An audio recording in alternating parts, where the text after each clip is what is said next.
Hello friends, इस video में हम मैनेजमेंट सब्जेक्ट के सेकंड नंबर चैप्टर के मल्टीपल चॉइस टाइप क्वेश्चंस को सॉल्व करेंगे। Question number 1 is which of the following is not importance of planning.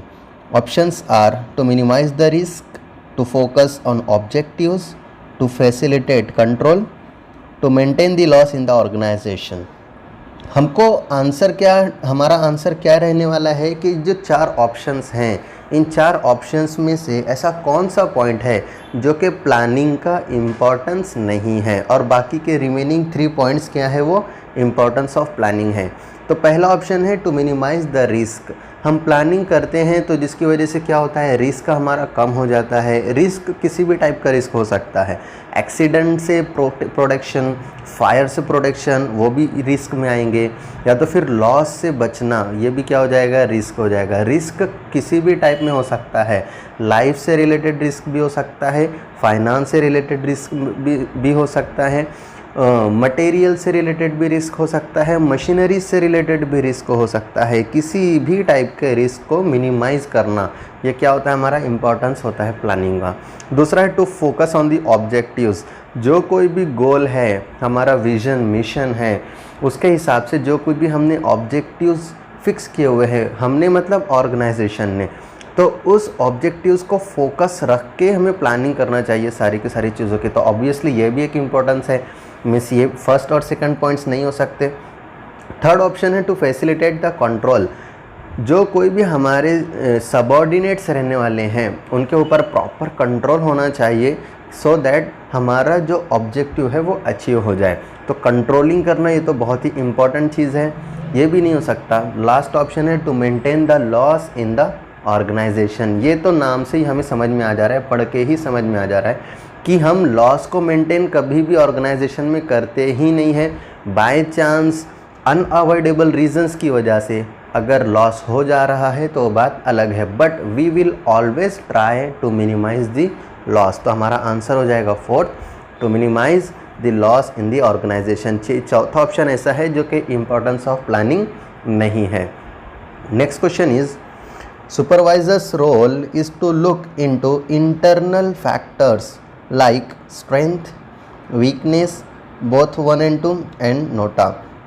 देखिए मैं आपको बताता हूँ, एक चीज़ होती है SWOT analysis, SWOT SWOT analysis. ये शॉर्ट फॉर्म है किसका, S means strength, W means weakness, SW and O means opportunity and T means threats. इस तरह से एक SWOT एनालिसिस होता है जो कि हर किसी ने करना चाहिए, हर एक पर्सन ने करना चाहिए, हर एक ऑर्गेनाइजेशन ने, हर एक इंडस्ट्री ने। जहाँ पर भी ग्रुप ऑफ पर्सन्स हो वो भी कर सकते हैं, इंडिविजुअल पर्सन भी इसको कर सकता है और इसे हमेशा हमें करना भी चाहिए। देखिए स्ट्रेंथ मतलब क्या होता है, मैं बहुत ही शॉर्ट में बताऊंगा आपको, हम टॉपिक से हटेंगे नहीं, लेकिन ये इंपॉर्टेंट चीज़ है इसलिए मैं आपको बता दे रहा हूँ कि स्ट्रेंथ क्या होता है। Strength are the positive points.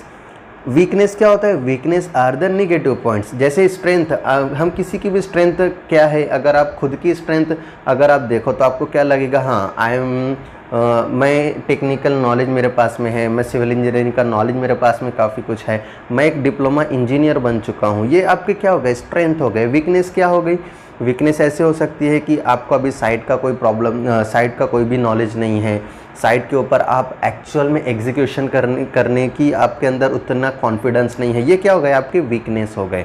और एक होता है अपॉर्चुनिटीज़। अपॉर्चुनिटीज़ मतलब मौका मिलना, और उसको जैसे हम बोलते हैं ना कि मौका मिला और उसको अच्छा कर लिया, मतलब मौके का फ़ायदा उठाना, या जो कोई भी हमारे पास में संधि आई है, संधि का सोना कर लेना, एक हमारा सेंटेंस है ना, उसको यूज़ करते हैं हम, तो उसको हम कहते हैं अपॉर्चुनिटीज़ ओ। और एक होता है थ्रेट्स, जो कि खतरा, हमें किस बात से कुछ प्रॉब्लम है, हम इसके ऊपर बहुत डिटेल में हो सका तो कभी बात करेंगे। तो ये चार चीज़ें होते हैं, स्ट्रेंथ एंड वीकनेस। तो ऑर्गेनाइजेशन में जो सुपरवाइज़र होता है उसका रोल सिर्फ और सिर्फ स्ट्रेंथ और वीकनेस से रिलेटेड रहता है। वो सिर्फ इन्हीं दोनों को ऑब्जर्व करता है, स्ट्रेंथ को हमेशा बढ़ाने की कोशिश करेगा और वीकनेस को हमेशा मिनिमाइज कम करने की कोशिश करेगा। जो दो ऑप्शंस हैं इसके अलावा के, अपॉर्चुनिटीज़ और थ्रेट्स वो सुपरवाइज़र उसमें कुछ भी नहीं कर सकता। जो एडमिनिस्ट्रेशन के लोग होते हैं वो लोग उसको देखते हैं, उसको ऑब्जर्व करते हैं। तो हमारे क्वेश्चन के हिसाब से आंसर रहेगा both 1 and 2। Next question is which of the following gives detailed guidelines. Options are planning, strategy, policy, procedure. ये चारों ऑप्शंस में से ऐसा कौन सा ऑप्शन है जिसमें हमें किसी स्पेसिफिक टॉपिक से रिलेटेड हमें डिटेल्ड गाइडलाइंस मिलने वाली है? तो इसका हमारा आंसर है प्रोसीजर। प्रोसीजर एक ऐसी चीज़ होती है कि जिसमें हमें सिस्टमेटिक स्टेप बाय स्टेप क्या चीज़ करना है, ये पूरे की पूरी डिटेल में गाइडलाइंस गिवन होती है। ठीक है, तो प्रोसीजर एक ऐसी चीज़ है जिससे हमें डिटेल में गाइडलाइंस मिलने वाली है। Next question is method is component part of procedure. This is a sentence, ये एक सेंटेंस है। सेंटेंस क्या है? Method is component part of procedure. This statement is right और रॉन्ग। देखो, प्रोसीजर एक अलग चीज़ है, मेथड एक अलग चीज़ है। मेथड ये एक कंपोनेंट पार्ट होती है प्रोसीजर का। This statement is actually right. Procedure क्या होती है कि स्टेप बाय स्टेप क्या करना है हमें। जैसे ब्रिक वर्क करना है तो ब्रिक वर्क का स्टार्ट से लेके लास्ट तक के जो कोई भी हम स्टेप बाय स्टेप काम करेंगे उसको हम कहेंगे प्रोसीजर। लेकिन मेथड क्या है? ये एक कंपोनेंट पार्ट होता है प्रोसीजर का। जैसे ब्रिक वर्क आप कर रहे हो तो उसके अंदर आप इंग्लिश बॉन्ड करो, फ्लेमिश बॉन्ड करो, तो ये क्या हो गए? हमने प्रोसीजर के अंदर हमने थोड़े से चेंजेस कर लिए कोई पर्टिकुलर स्टेप के ऊपर, तो ये क्या हो गया? मेथड हो गया। Method is component part of procedure. Means बड़ा क्या है? प्रोसीजर है, और उसका सब पार्ट क्या होने वाला है? हमारा मेथड होने वाला है। तो ये स्टेटमेंट क्या है? राइट है। Which of the following gives detailed instruction regarding the action to be taken regarding the situation. कोई पर्टिकुलर सिचुएशन है और उसमें हमें क्या एक्शन लेना है, उससे रिलेटेड हमें डिटेल्ड गाइडलाइंस कहाँ से मिलेंगी? फॉलोइंग ऑप्शंस में से प्लानिंग, पॉलिसी, रूल और बजट। इनमें से कौन सा ऑप्शन है जिसमें हमें डिटेल्ड गाइडलाइंस मिलेंगी? किसके बारे में गाइडलाइंस मिलेगी, डिटेल इंस्ट्रक्शंस मिलेंगी? कोई पर्टिकुलर सिचुएशन अराइज हो गई है, अब वहाँ पर हमें क्या एक्शन लेना है, तो उससे रिलेटेड हमें इंस्ट्रक्शंस कहाँ मिलेंगी? वो इंस्ट्रक्शंस हमें मिलेंगी रूल में। आपको याद रखना है। मैं एग्जांपल देता हूँ आपको। मान लीजिए जैसे आप साइट पर खड़े हो, ठीक है, आपका स्लैब का कास्टिंग का काम चल रहा है, वर्कर्स काम कर रहे हैं। अब काम करते करते कोई लेबर ऐसा कभी ना हो, एग्जाम्पल के तौर पे मैं आपको बता रहा हूँ, मान लीजिए कोई लेबर स्लैब के ऊपर से नीचे गिर गया, फ्रैक्चर्स हो गए, उसके हाथ में या पैर में फ्रैक्चर हो गया, तो ये क्या हो गई? एक सिचुएशन क्रिएट हो गई ना। ऐसा होता है, आप साइट पर जब आप काम करोगे ना, आपको बहुत नई नई चीज़ें सीखने मिलेगी। तो ये सिचुएशन हो गई। अब इस सिचुएशन को हैंडल किस तरह से करना, समझ में आ रही है अब आपको बात में क्या बोलना चाह रहा हूँ?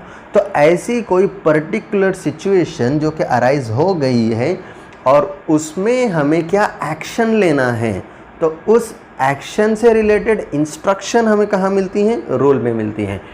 मैं आपको और एक एग्जांपल देता हूँ। जैसे गवर्नमेंट होती है हमारी, तो गवर्नमेंट क्या करती है? एक्ट बनाती है। पहले एक्ट बनता है और एक्ट के अंदर डिटेल गाइडलाइंस नहीं होती हैं, बस वहाँ पर क्या होती है? ऑर्डर मेंटेन्स किए रहते हैं कि हमें ये करना है, ये करना है, ये करना है, ये करना है, ये कर सकते हैं, ये नहीं कर सकते हैं, ये करेंगे तो अच्छी बात है, ये नहीं करेंगे तो पनिशमेंट्स हैं।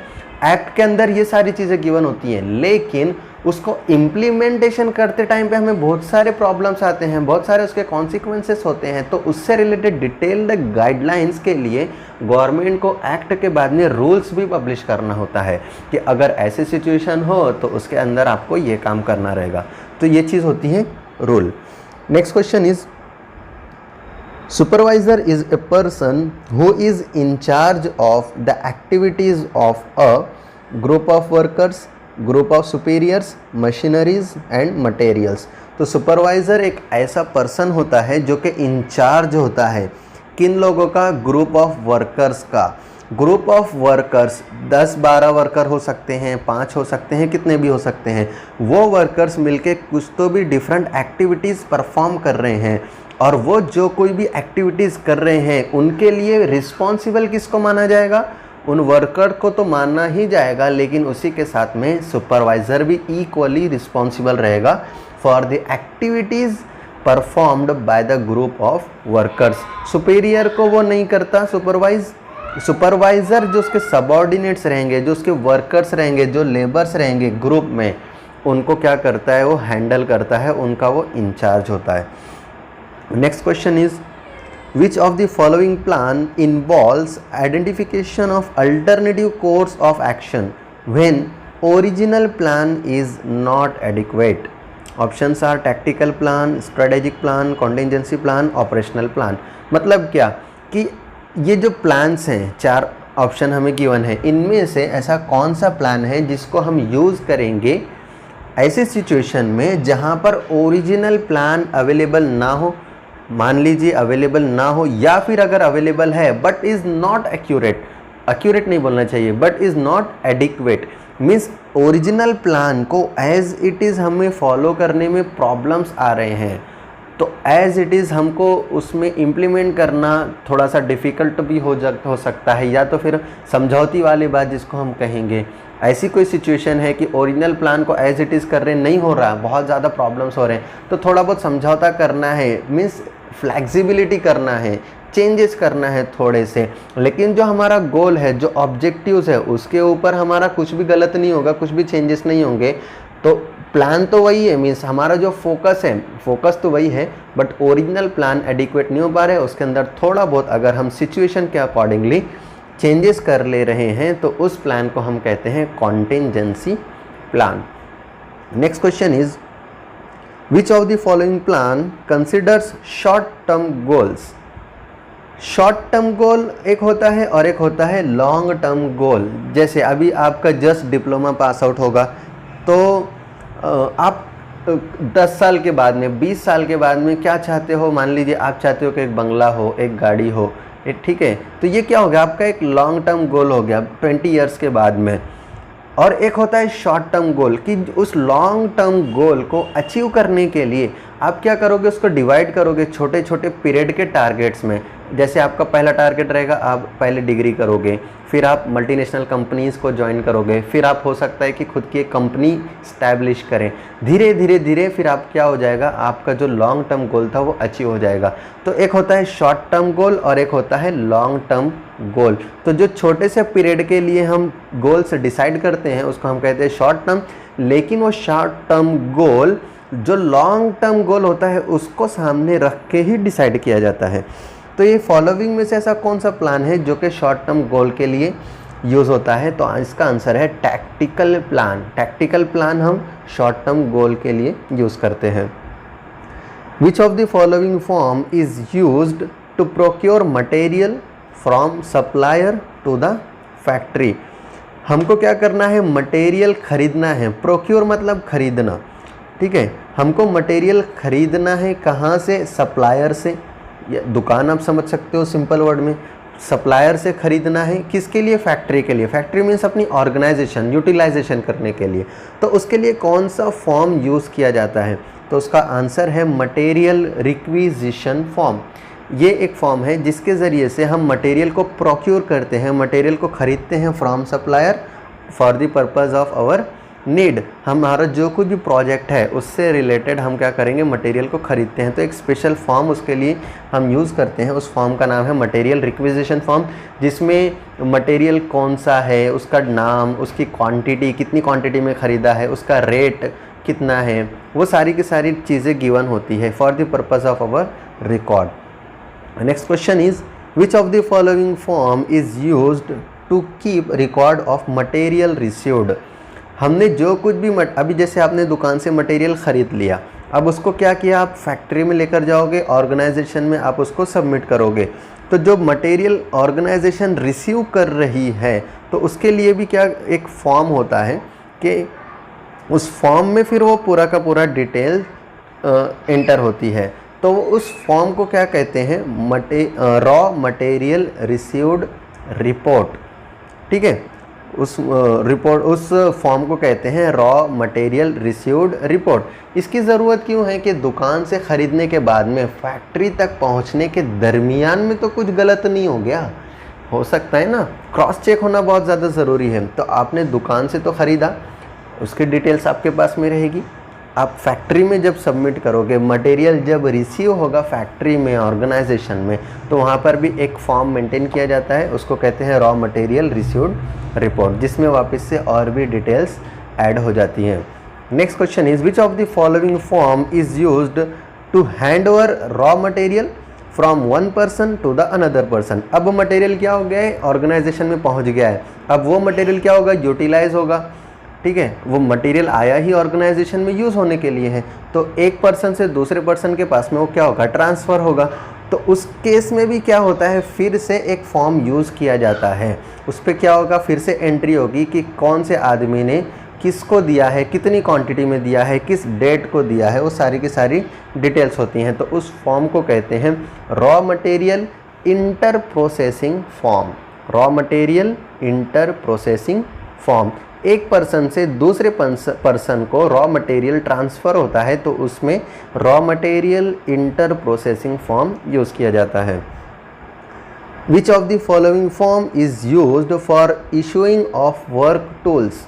टूल्स मीन्स इक्विपमेंट्स, कुछ इक्विपमेंट्स इशू किए जाते हैं वर्कर्स को, लेबर्स को, तो उसके लिए भी कुछ फॉर्म मेंटेन किए जाते हैं, तो वो फॉर्म को हम कहते हैं इशू ऑफ टूल्स। तो इशू ऑफ टूल्स वाले फॉर्म में उस चीज़ की सारी एंट्रीज ली जाती है। Which of the following department plays a key role in preparation of budget.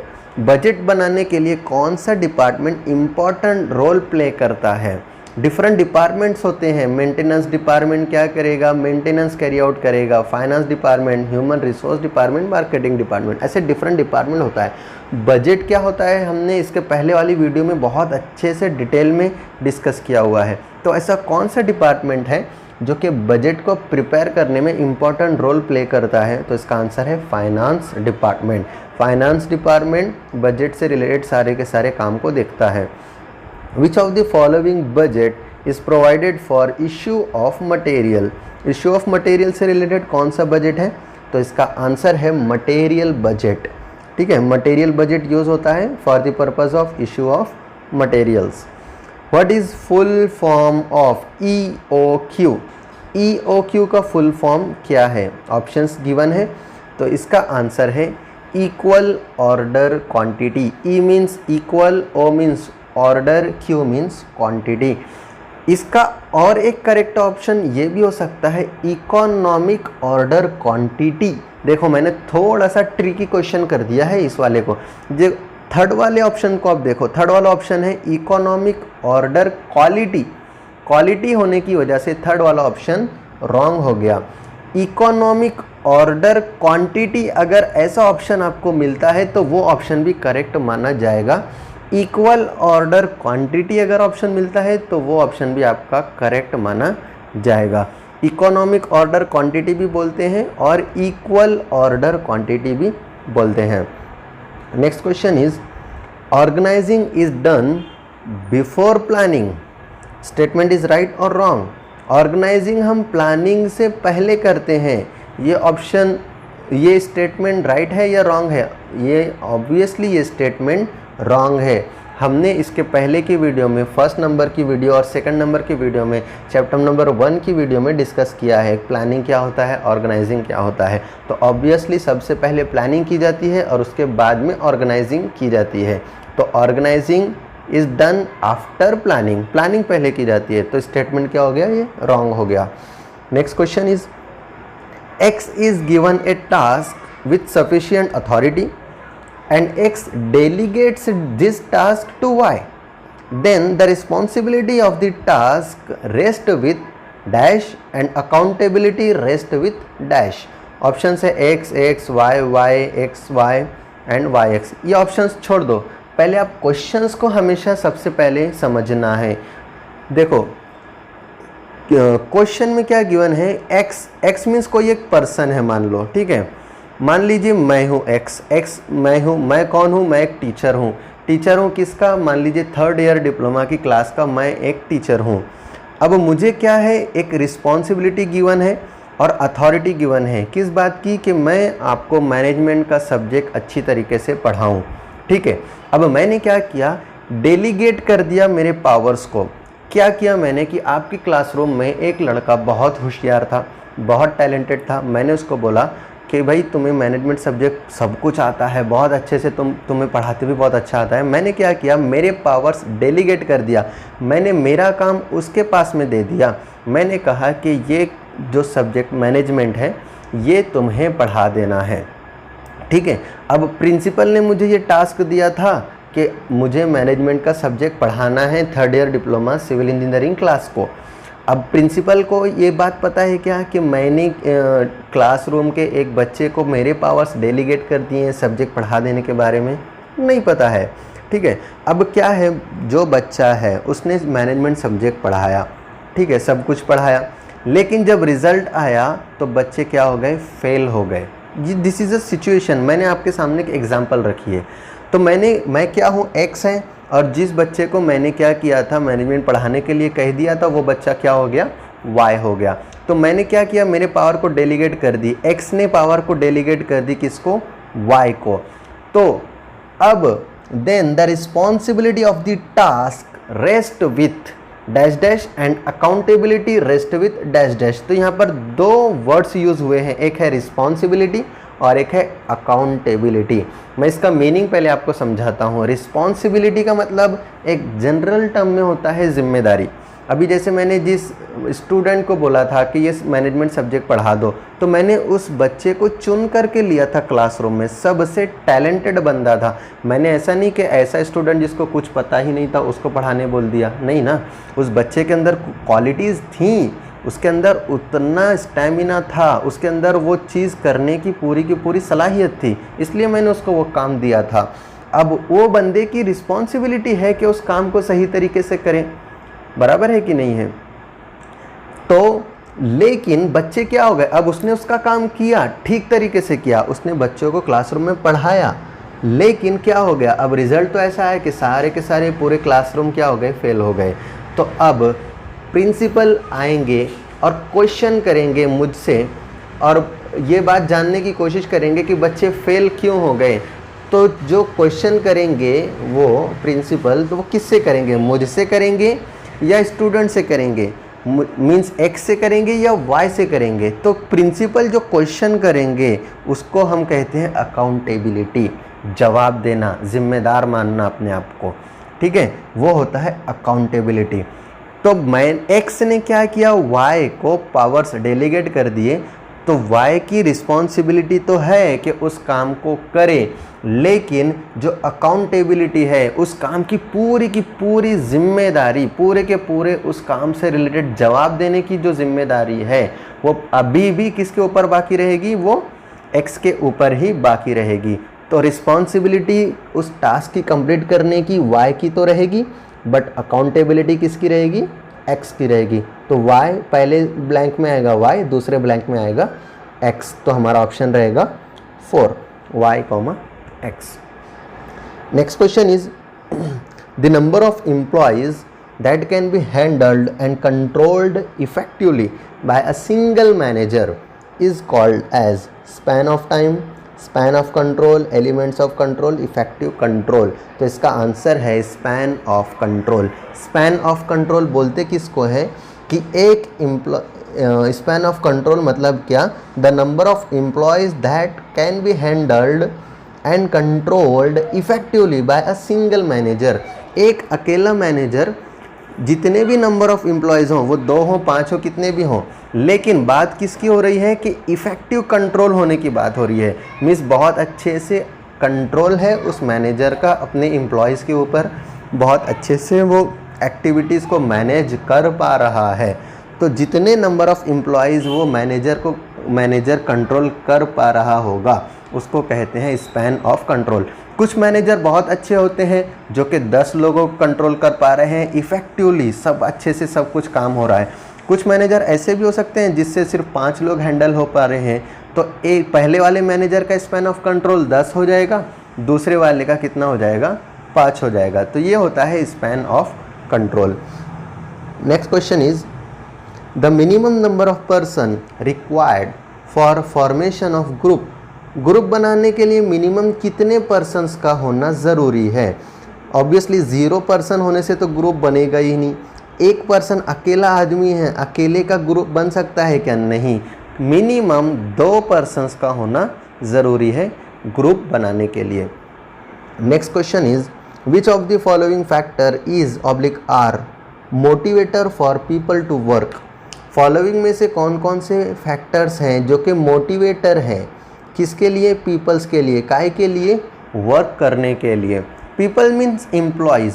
Employees हैं, वो काम अच्छे से करें तो उसके लिए उन्हें मोटिवेशन मिलना बहुत ज़रूरी है ना, उन्हें प्रेरणा मिलना बहुत ज़्यादा ज़रूरी है।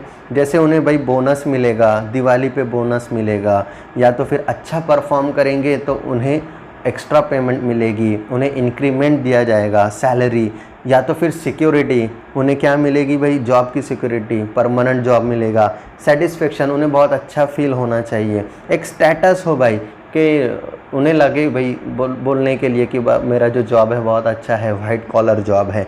तो ये सारे के सारे फैक्टर्स क्या होते हैं? इन फैक्टर्स को कहते हैं मोटिवेटर। किसके लिए? एम्प्लॉयज़ के लिए। काय के लिए? काम करने के लिए। तो ये सारे के सारे क्या हैं? All of the above, all answers are correct. Salary भी मोटिवेटर हो सकती है, सिक्योरिटी, जॉब सिक्योरिटी भी मोटिवेटर है, सेटिस्फेक्शन भी मोटिवेटर है, स्टेटस, जॉब स्टेटस, ये भी क्या है? मोटिवेटर है। तो थैंक यू, आज के लिए इतना ही, मिलेंगे हम नेक्स्ट वीडियो में।